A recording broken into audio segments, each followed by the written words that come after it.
American અબજોપતિ ઝેરેડ આઇઝેકમેન પ્રથમ એવી વ્યક્તિ બની ગયા છે જેમણે અવકાશયાત્રી ન હોવા છતાં અંતરિક્ષમાં સ્પેસવોક કર્યું છે.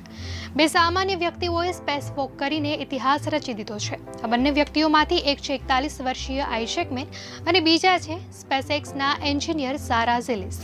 આ બંને એવા વ્યક્તિઓ છે જે પ્રોફેશનલ અવકાશયાત્રી નથી. પોલારિસ સ્ટોન નામના આ મિશનને સ્પેસએક્સ નામની કંપનીએ લોન્ચ કર્યું હતું. 12 સપ્ટેમ્બરે અવકાશમાં પહેલીવાર પગ મૂકતા આ ઉદ્યોગપતિએ કહ્યું હતું કે અહીંથી પૃથ્વી પરફેક્ટ વર્લ્ડ લાગે છે. તેઓ અવકાશના એ ભાગમાંથી પણ પસાર થયા છે અને વોન એલન બેલ્ટ કહેવાય છે જ્યાં ખૂબ ભારે પ્રમાણમાં રેડિયેશન હોય છે.